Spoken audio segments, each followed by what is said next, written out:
오늘 마지막 주일 우리에게 주시는 하나님의 말씀은 신약성경 빌레몬서 1장 8절에서 16절까지 되겠습니다.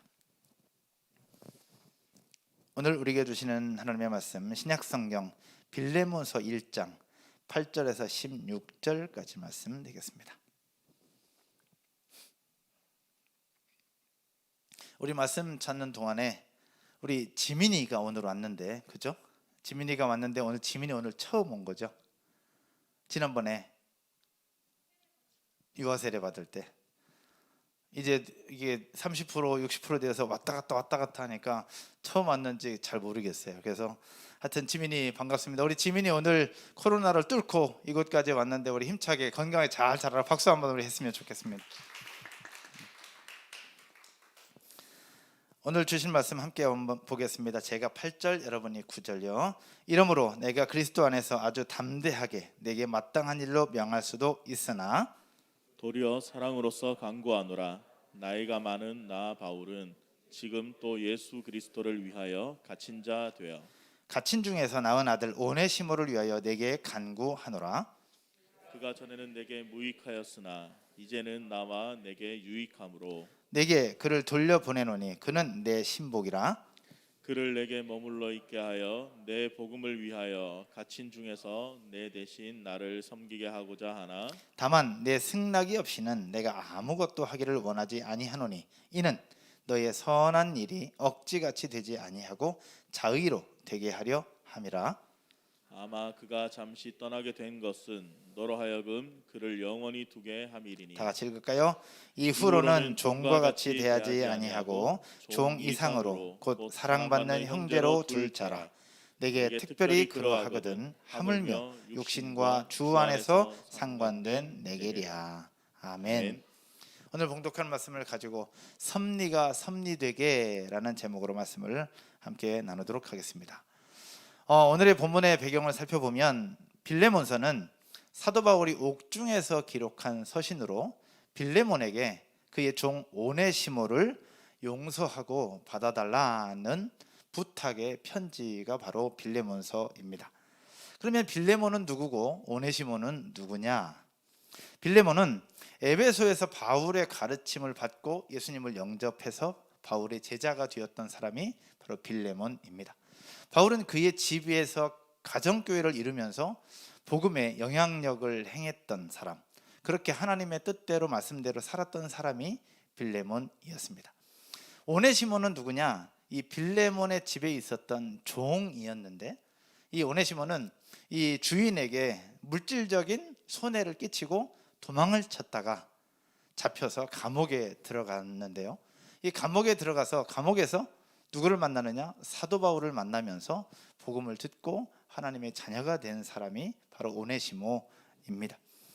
오늘 빌레몬서를 통해서 볼 수 있는 중요한 관점이 하나 있습니다. 그것은 바로 하나님의 섭리라는 겁니다. 등장하는 사람은 사도 바울이 등장하고 빌레몬이 등장을 하고 오네시모가 등장을 합니다.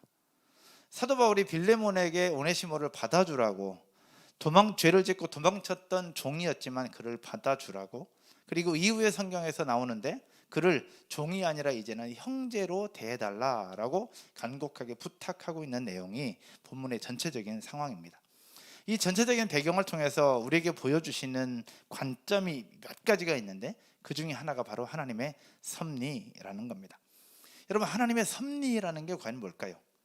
하나님의 섭리는 하나님께서 당신의 뜻을 이루기 위해서 모든 피조물에게 행하시는 하나님의 역사들, 그것을 하나님의 섭리라고 합니다. 특별히 모든 피조물에게 역사하시는데 특별히 하나님을 믿는 백성들에게 찾아오시고 백성들의 삶을 간섭하시고 백성들의 삶을 주관하시는 모든 과정을 하나님의 섭리라고 이야기할 수 있습니다.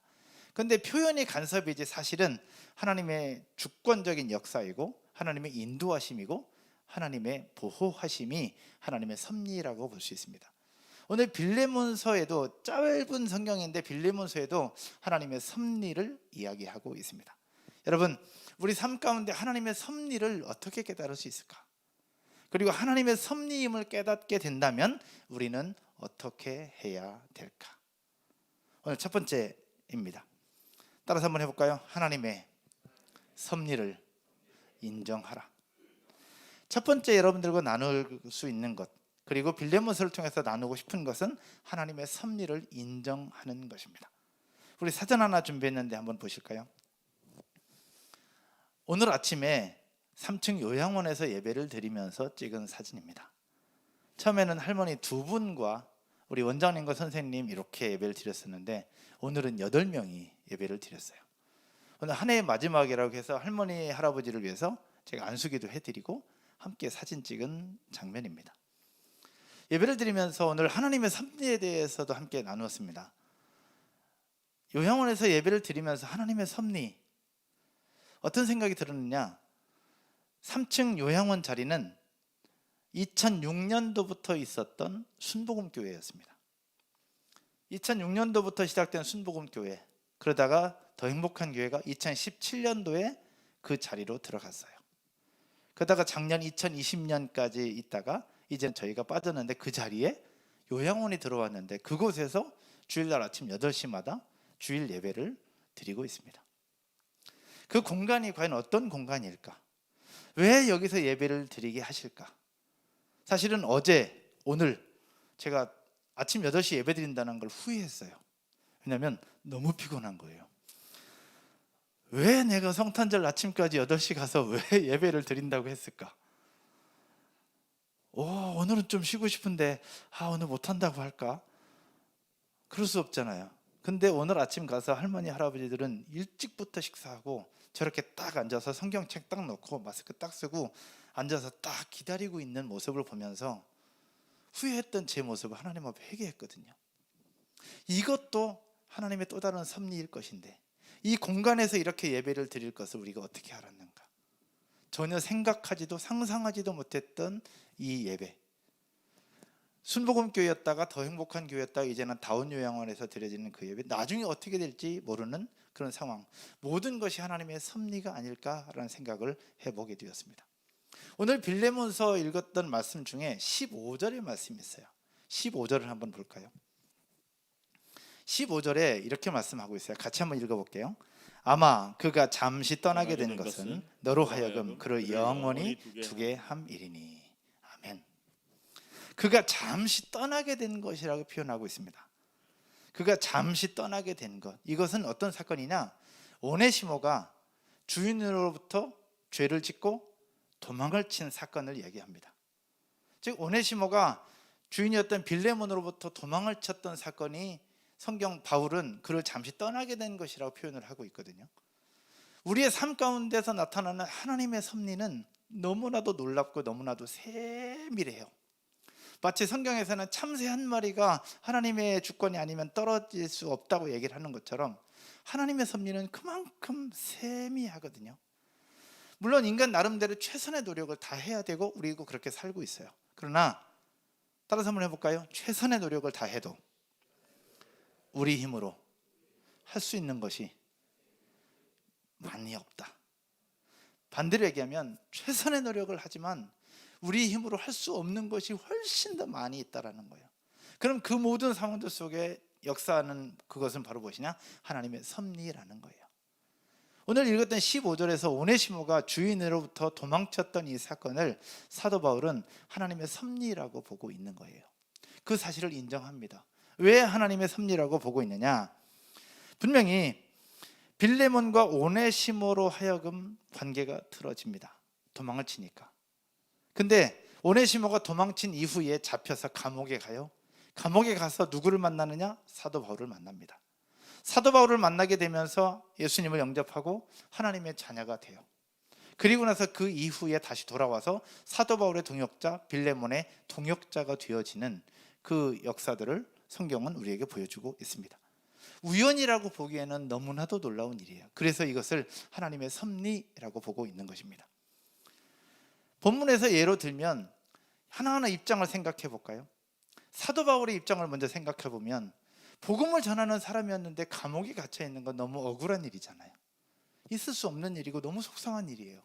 잘 돼야 되는데 왜 내가 감옥에 가야 될까? 그런데 그 감옥에서 오네시모를 만나고 복음을 전하면서 또 한 영혼을 구원할 수 있는 것, 인간적인 입장에서 보면 억울하고 속상한 일인데 하나님 나라 입장에서 보면 또 하나의 은혜요, 또 하나의 축복이고 또 하나의 사명을 감당하는 것일 수 있다라는 거죠. 그러면 빌레몬의 입장에서 볼 때 종이 사고를 쳐요. 근데 사고 친 것에 끝난 것이 아니라 도망을 치고 거기에다 감옥까지 가요. 빌레몬의 입장에서는 이건 너무 속상한 일이에요. 근데 그 종이었던 그 사람이 내 스승을 만나서 예수님을 믿게 되고 이제는 이 땅 위에서도 다시 좋은 관계를 누릴 뿐만 아니라 영원한 천국에 가서도 이제는 형제로 지낼 수 있는 그런 축복을 누리게 됩니다. 오네시모의 입장에서 보면 여러분 어때요?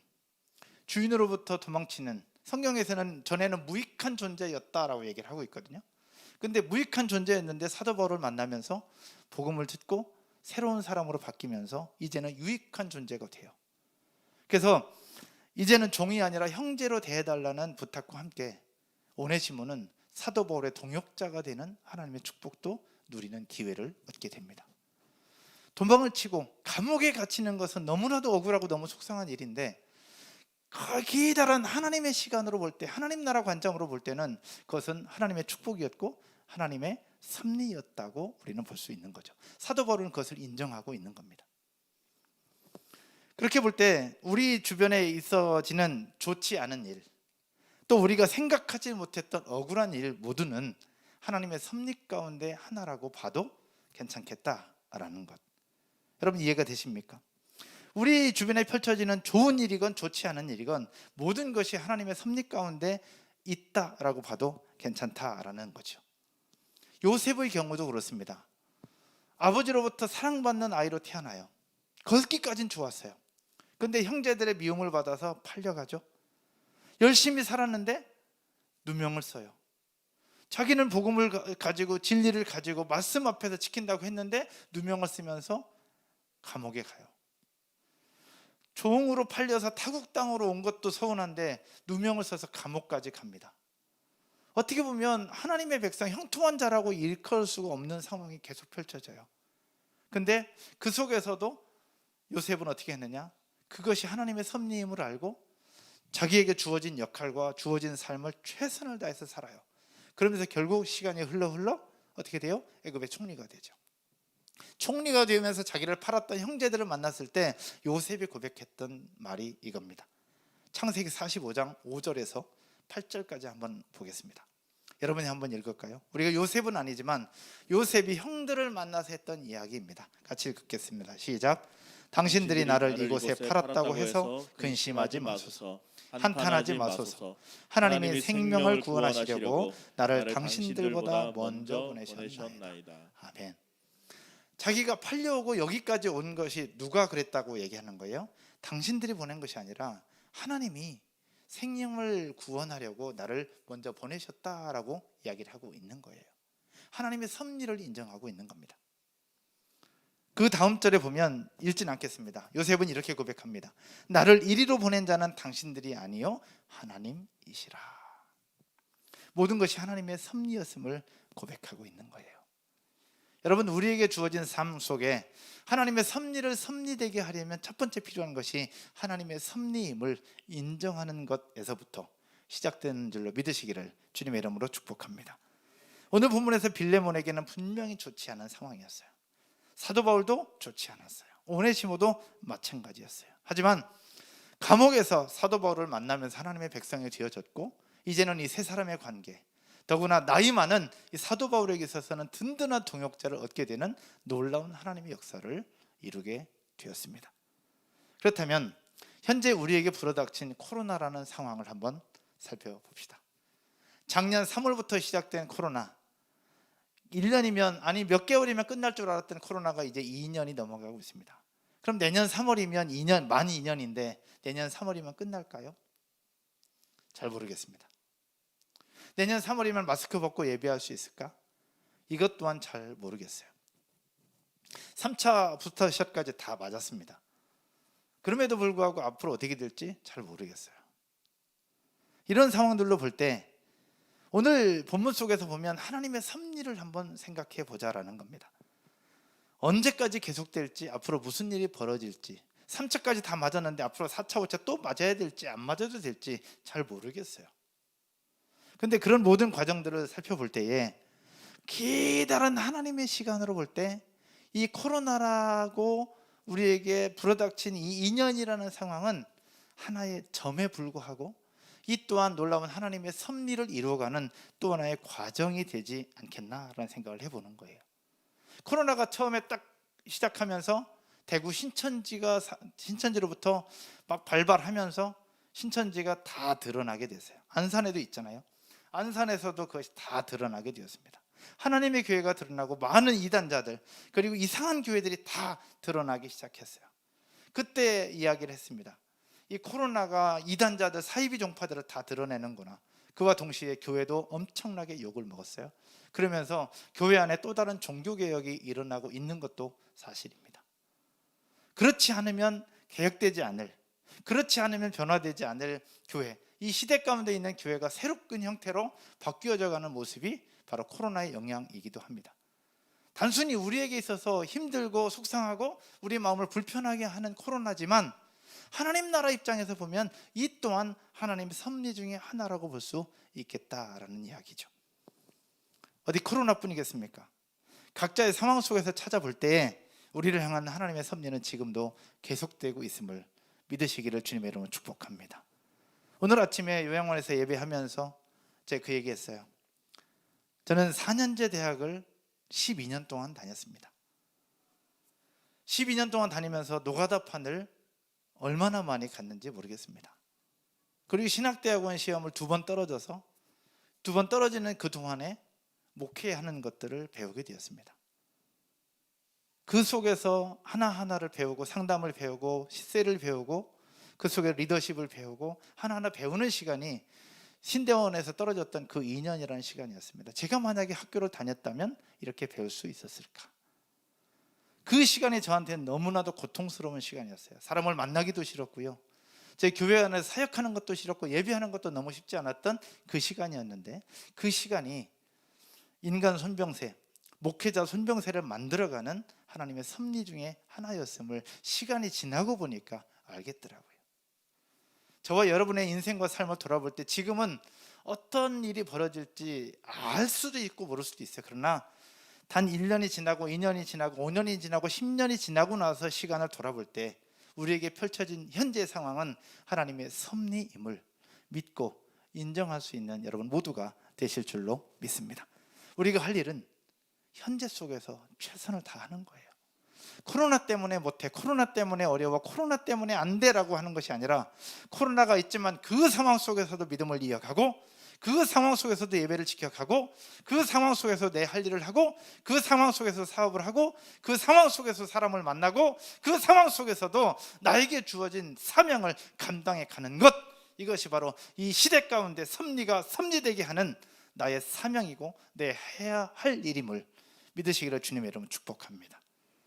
요셉이 그 상황 속에서 그냥 주저앉아 있었던 것이 아니라 본인이 해야 될 일을 할 때에 애굽의 총리가 되고 하나님의 사명을 이루어가면서 하나님의 섭리를 섭리되게 했던 것처럼 우리에게 주어진 삶이, 상황이 그러한 일을 해야 되는 시기이고 그것이 우리가 해야 될 일인 줄로 믿으시기를 주님의 이름으로 축복합니다. 아멘이십니까? 두 번째요, 섭리가 되려면 어떻게 되느냐? 하나님의 방법을 사용해야 합니다. 따라서 한번 해볼까요? 하나님의 방법을 사용하라. 하나님의 방법을 사용한다는 것이 과연 무엇일까? 오늘 보면 13절과 14절입니다. 13절과 14절. 제가 13절 읽을까요? 그를 내게 머물러 있게 하여 내 복음을 위하여 갇힌 중에서 내 대신 나를 섬기게 하고자 하나.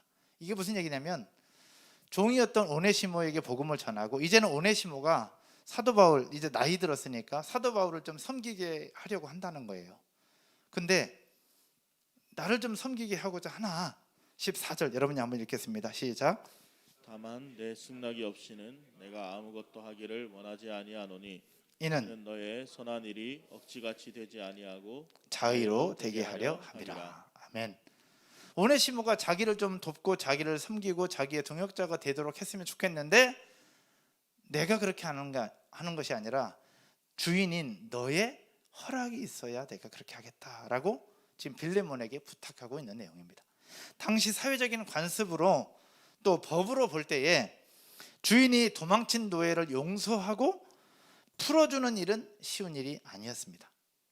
그때 당시의 상황으로 보면 이 오네시모는 주인으로부터 벌을 받아서 엄청난 매질을 당하거나 심할 경우에는 십자가형에 처해지기도 했습니다. 당시 상황으로 볼 때에. 하지만 그것을 다 면제해 주는 경우는 딱 한 번 있었어요. 한 경우입니다. 주인이 용서해 줄 때는 예외였습니다. 주인이 용서해 줄 때는 가능하다는 거예요. 그래서 바울은 오네시모를 용서해 달라고, 그리고 그를 받아주면서 종이 아니라 형제로 대해 달라고 지금 주인 빌레몬에게 요청하고 있는 거예요. 요청이 아니라 간청이었죠. 오늘 보면 8절, 9절, 10절 한번 볼까요? 오늘 보면 8절, 9절, 10절입니다. 우리 여러분도 같이 한번 읽겠습니다. 시작. 이러므로 내가 그리스도 안에서 아주 담대하게 내게 마땅한 일로 명할 수도 있으나 9절 도리어 사랑으로서 간구하노라. 10절 갇힌 중에서 낳은 아들 오네시모를 위해서 내게 간구하노라. 아멘. 간구하노라. 이 간구는 간청이라는 뜻입니다. 간청은 아랫사람이 윗사람한테 간곡하게 부탁하는 것을 이야기를 합니다. 근데 지금 이 본문에서는 사도 바울이 빌레몬에게 간청하고 있는 거예요. 사도 바울은 나이도 많은 어른이었습니다. 더구나 빌레몬의 스승이었어요. 나이 많은 어른, 스승인데 자기 제자요, 자기 동생인 빌레몬에게 지금 부탁하고 있는 모습입니다.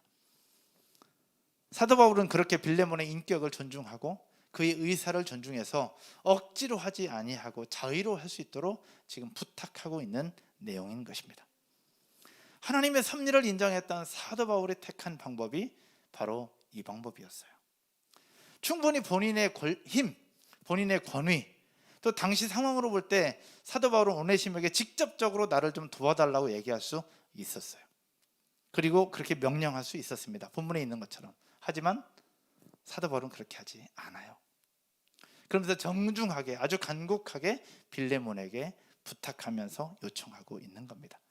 이것은 바로 어떤 방법이냐? 하나님의 방법이었어요. 이 세상의 방법은 이런 상황이 되면 어떨까요? 본인에게 힘도 있고 권위도 있어요. 그러면 바로 명령하겠죠. 이것이 세상의 방법이었습니다. 그러나 사도 바울이 사용했던 방법은, 최선의 결과를 낳기 위한 그의 방법은 바로 하나님의 방법.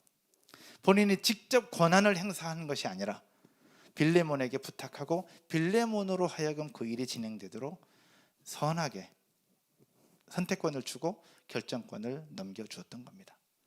이 방법은 어디서부터 시작된 것이냐? 바로 예수님으로부터 시작되었어요. 어제 주신 말씀처럼 예수님이 우리를 향해서 그 사랑을 보여준 첫 번째는 바로 낮아지는 것이었잖아요. 하나님과 동등됨을 취할 것을 여기지 아니하시고 사람과 같이 되어서 이 땅에 오신 예수님의 방법. 지금 사도 바울이 그 동일한 방법을 사용하면서 지금 부탁하고 있는 거예요. 그럼 우리는 어떠합니까? 우리가 살고 있는 세상은 어떠해요? 우리에게 힘이 있고 권한이 있어요. 요즘 정치 여러 가지 부분들이 있어요. 대통령 선거를 앞두고 있어요. 여러 가지 상황들 속에 우리가 살고 있는 세상은 어떠합니까? 이와 비슷한 상황이 펼쳐졌다면 과연 어떻게 할까요? 세상은 내가 목표한 것을 이루기 위해서 누군가를 밟습니다. 그리고 누군가를 눌러야 합니다. 그리고 경쟁에서 이기기 위해서 온갖 수단과 방법을 다 동원합니다. 온갖 네거티브와 온갖 비방과 온갖 비난을 다 동원해서 그 사람을 이기기 위해서, 자신이 목표한 것을 이루기 위해서 발버둥 치는 것이 세상이고 세상의 방법입니다. 우리는 그 속에서 살아가고 있고요. 한 해를 마무리하는 이 시점에 저와 여러분이 목표한 것, 꿈꾸는 것을 이루기 위해서 사용하는 방법은 과연 어떠합니까? 사도 바울이 보여줬던 하나님의 방법을 주로 사용할까요? 아니면 세상 사람들이 사용하는 세상의 방법을 주로 사용하고 있으십니까? 오늘 하나님의 섭리를 섭리되기 위해서 우리가 해야 되고 우리가 취해야 될 방법은 바로 예수님께서 보여주셨고 사도 바울이 우리에게 말씀하셨던 하나님의 방법이어야 되는 줄로 믿습니다. 한 해를 마무리하고 있습니다. 2021년 마지막 주일 예배를 드리고 있습니다. 하나님의 섭리가 되기 위해서 우리가 해야 될 것. 따라서 한번 해볼까요? 나의 경험이 아니라, 나의 방법이 아니라 하나님의 방법이 되어야 된다. 일일이 설명하지 않아도 우리 주변의 상황들을 보면 내가 하고 싶은 것이 있습니다. 내가 꿈꾸고 싶은 것이 있습니다. 내가 하고 싶은 말이 있습니다. 그러나 내 말이 아니라 하나님께서 주신 마음을 가지고 하나님의 방법으로 하나님의 섭리 가운데 이어가도록 그렇게 한 걸음 한 걸음 내딛고 나아가는 저와 여러분 모두가 되기를 주님의 이름으로 축원드립니다. 말씀의 결론을 맺으면서요, 1948년 10월 19일 아주 유명한 사건이 일어납니다. 그 사건은 여수 반란 사건입니다. 6.25 전쟁이 일어나기 전, 6.25 전쟁이 발발하기 전입니다. 당시 반란군이었던 안재선이라는 사람이 있는데, 그 안재선이라는 사람은 예수쟁이만 보면 어마어마한 핍박을 했던 사람이었습니다. 그런데 안재선이라는 사람에게 눈에 띄었던 존재가 있었는데, 그 존재는 바로 손양원 목사님이십니다. 많이 들어보셨을 거예요. 근데 손양원 목사님에게 손동인이라는 아들과 손동신이라고 하는 아들이 있었습니다. 이 두 아들 역시 목사님을 닮아서 신실한 믿음의 사람이었고 또 신실한 하나님의 사람들이었습니다. 이 안재선이라는 이 반란군은 손동인, 손동신 이 두 친구를 찾아내어 총으로 쏴서 죽입니다. 결국 예수 믿는다는 이유로 순교를 당하게 된 거죠. 근데 두 아들이 죽었다는 이 소식을 손양원 목사님은 나흘이나 지나서야 알게 돼요. 있을 수 없는 일이 지금 발생한 겁니다. 근데 그 모습을 보면서 함께 성도들이, 또 그 모습을 보면서 사람들이 격분합니다. 그러다가 반란군이 어느 정도 진압된 27일, 성도들이 보는 앞에서 눈물로 두 아들의 장례식을 치러요. 여수 반란이 이제 다 진압이 됩니다. 안재선은 체포되고요. 격분한 사람들에 의해서 안재선은 이제 사형 집행을 하기 직전이었습니다. 그때 손양원 목사님이 다른 사역 때문에 그 현장에 있지 못하지만 자신의 딸을 통해서 이렇게 말씀을 하세요. 손양원 목사님의 편지입니다. 나의 두 아들들은 결코 자기들 때문에 친구가 죽는 것을 원치 않습니다.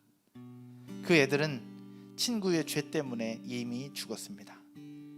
만일 이 학생을 죽인다면 그것은 동인이와 동신 형제의 죽음을 값없이 만드는 것입니다. 그러면서 손양원 목사님은 자신의 두 아들을 죽인 안재선 씨가 사형 집행이 이루어지는 것을 막습니다. 그리고 그 안재선이라는 사람을 용서합니다. 자신의 두 아들을 죽인 사람을 어떻게 용서할 수 있을까? 용서를 넘어 손양원 목사님은 어떻게 하느냐? 안재선이라는 사람을 자신의 양자로 삼습니다. 죽은 내 두 아들 대신에 이 사람을 내 아들로 삼겠다. 실제로 역사적인 기록에 의하면 안재선 씨는 참회하고 회개하면서 새로운 사람이 되고 손양원 목사님을 자신의 친아버지처럼 그렇게 잘 따르고 주의 길을 따라 사명자의 삶을 살았다고 이야기를 하고 있습니다. 어떻게 이것이 가능할까? 저는 복음의 능력이라고 말씀드리고 싶어요. 예수 그리스도를 믿고 따르는 복음의 능력. 따라서 한번 해볼까요? 복음의 능력. 오늘 본문 속에서 빌레몬이 하나님의 사람이 될 수 있었던 것, 사도 바울을 만나서 복음을 들었기 때문에 빌레몬의 인생과 삶이 바뀔 수 있었어요. 오네시모가 죄짓고 도망쳐서 감옥에 갔던 그 사람이 새로운 삶을 살게 된 것, 사도 바울을 통해서 발견한, 듣게 된 복음의 능력이 있었기 때문에 그러했습니다. 그러면 그에게 복음을 전했던 사도 바울은 어떠한 사람이었느냐? 스데반 집사를 돌로 쳐 죽일 때 현장에 있었던 사람, 예수 믿는 사람을 잡아서 감옥에 가두던 그 사람이 어떻게 이런 모습으로 나타날 수 있었느냐? 그 모든 것들을 이룰 수 있었던 것은 복음의 능력이었습니다. 여러분, 하나님의 섭리가 섭리되게 하는 것, 그 속에서 필요한 것은 하나님의 섭리를 인정하는 것 중요하고 하나님의 방법을 사용하는 것 중요한데, 그보다 더 먼저, 더 급하게, 더 빨리, 그리고 더 빠르게 인정해야 되는 것은 바로 무엇이냐? 우리에게 예수 그리스도의 복음의 능력이 있기 때문임을 믿어야 합니다. 복음의 능력이 있을 때 사람이 변할 수 있고요, 복음의 능력이 있을 때 역사가 일어날 수 있고요, 복음의 능력이 있을 때 이런 놀라운 하나님의 일들을 볼 수 있습니다. 이 복음의 능력은 사람만 바꾸냐? 그렇지 않아요. 사람도 바꾸지만 또 하나 역사도 바꾸고요, 우리의 환경도 바꿀 수 있는 것이 복음의 능력입니다. 코로나가 계속되는 이 상황 속에서 우리가 코로나를 없앨 수는 없어요. 그러나 코로나가 계속되는 이 상황 속에 우리 환경을 바꾸고 역사를 바꿀 수 있는 것은 우리 속에 있는 예수 그리스도의 복음, 하나님의 복음인 줄로 믿으시기를 주님의 이름으로 축원드립니다. 이 복음의 능력이 우리에게 있으면 우리의 환경을 바꿔갈 수 있어요. 이 우리 환경 속에서 주어지는 하나님의 섭리를 하나님의 섭리로 인정하고 그 속에서 하나님의 역사와 하나님의 사명을 이뤄낼 수 있다라는 말이죠. 한 해를 마무리하는 이 시점, 여러분 예수님을 믿으십니까? 여러분 예수님 믿으세요? 다시 한번요, 여러분 예수님 믿으십니까? 예수 그리스도의 복음이 여러분 속에 있다고 생각하십니까? 예수 그리스도의 복음과 나를 위해서 십자가 죽으신 그 희생의 사건이 우리 속에 있느냐 말이에요. 우리 속에 있다면, 예수 그리스도의 복음이 있다면, 희생이 우리 가운데 있다면, 예수 그리스도의 복음의 능력이 우리 가운데 있다면 이 어려운 세상 살아가는데 기죽을 필요 없잖아요. 사람도 바꾸고 살인자도 용서할 수 있는 이 복음이 우리 가운데 있는데, 예수 그리스도의 희생이 우리 가운데 있는데, 예수 그리스도의 사랑이 우리 가운데 있는데 우리가 뭐 때문에 기죽고 뭐 때문에 힘들어하냐 이 말이에요. 코로나 때문에 무섭다고요? 교회가 코로나의 원산지입니까? 아니에요. 코로나 하는데 다 교회만 얘기하는데 교회가 있어야 이 땅은 다시 살아날 수 있어요. 왜? 예수 그리스도의 복음 때문에. 할렐루야. 예수의 복음이 있으면 우리는 다시 일어설 수 있어요. 예수 그리스도의 복음이 있기에 우리는 다시 일어설 수 있다고. 빌레몬이 바뀔 수 있었던 것, 오네시모가 바뀔 수 있었던 것, 사도 바울이 이렇게 부탁할 수 있었던 것, 복음 때문에 그래요. 한 해를 마무리하고 한 해를 시작하는 이 시점, 예수 그리스도의 복음으로 다시 무장하고 내 속에 예수 그리스도가 있는지 없는지, 내가 제대로 믿고 있는지 그렇지 않는지를 다시 한번 점검할 수 있는 오늘 이 시간 되기를 주님의 이름으로 축복합니다. 아멘이십니까? 자리에서 한번 일어나셔서 같이 한번 고백하십시다. 나는 누구에게 속해 있느냐?